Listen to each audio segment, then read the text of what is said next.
Octopussy, released in 1983, is a step back into familiar Roger Moore territory, following For Your Eyes Only. The tried and tested Bond formula was necessary in the face of a rival production to ensure audiences didn't flock to the original 007, and aside from a few swings and misses, Octopussy holds its own as a strong entry into the series. After fellow agent 009 is found dead with a fake Fabergé egg, Bond investigates the genuine article, which leads to exiled Afghan prince Kamal Khan. Eventually he uncovers an international jewel smuggling operation headed by the mysterious Octopussy, being used as a disguise for a nuclear attack in West Berlin. John Glenn returned to direct Octopussy and would remain director on the following 3 Bond films as well. However, his stamp of grittiness didn't last long, and the reins were loosened for this film. But what makes Octopussy successful is the middle ground it takes. It's sort of like if Moonraker and For Your Eyes Only were blended together. There are scenes played with its tongue firmly in its cheek.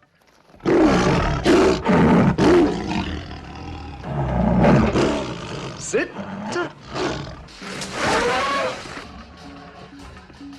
But there are also scenes played more seriously. I mean really, Bond and trains just don't mix. Octopussy sees Bond visit India for the very first time, and helps give the film a distinctive character. Never a series to take things lightly, the producers made full use of the Indian setting, squeezing in every trope you could imagine. Snake charmers? Check. The Taj Mahal? Check. Sword swallowing? Check. The list could go on and on. There's no denying the more ludicrous parts of the film are found in the first half, set in Udaipur, with a multitude of cliches and stereotypes to play upon. When the location switches to West Berlin, things straighten up a bit, and the height of the Cold War imposes a more realistic threat.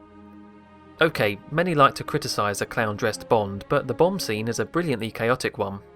And really, what better disguise is there for a circus?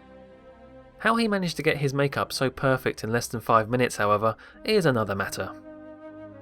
And I would say the end battle feels a bit tacked on, but at least Q got his fair share of action. What are you doing? Yeah, cut it out. We haven't time for that. Later, perhaps. There is an elephant in the room for Octopussy though. No, not that one. Roger Moore was 55, and this was his 6th Bond film. Don't get me wrong, he looks very good for his age, but the character is meant to be mid to late 30s. Every passing stunt seems more and more implausible, featuring a man nearing 60. The truth of the matter is, Roger Moore was looking to step down after For Your Eyes Only.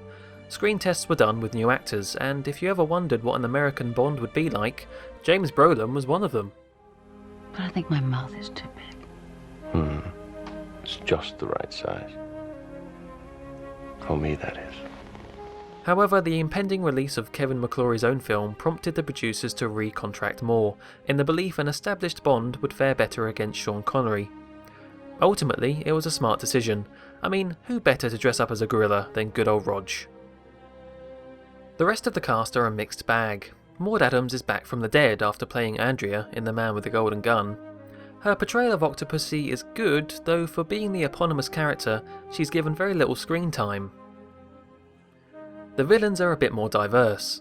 Louis Jourdan is suave as Kamal Khan and delivers some great cheesy lines. Spend the money quickly, Mr. Bond. I intend to, Kamal Khan. Stephen Burkoff, on the other hand, ramps his performance of General Orlov up to 11. You start to expect steam from his ears. Lead to total victory in 5 days against any possible defense scenario. Oh, and VJ? He's played by famous tennis player Vijay Amrit Raj. It explains this anyway. In the end, the Battle of the Bonds was a close race. McClory's remake of Thunderball, titled Never Say Never Again, featured the original Bond back in action 12 years after Diamonds Are Forever. With a hefty budget and the return of Spectre and Blofeld, it fared well against the official Eon counterpart, grossing just below Octopussy in revenue. But its effect upon Octopussy was more than just a numbers game. It pushed the Bond formula to its very max and prolonged Roger Moore's role as 007, a role which wouldn't conclude until after one final outing.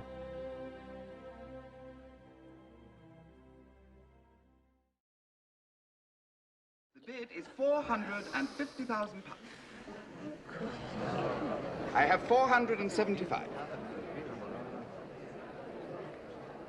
500,000 pounds. 500,000 pounds. I have £500,000. All done? Any more? Yours, sir.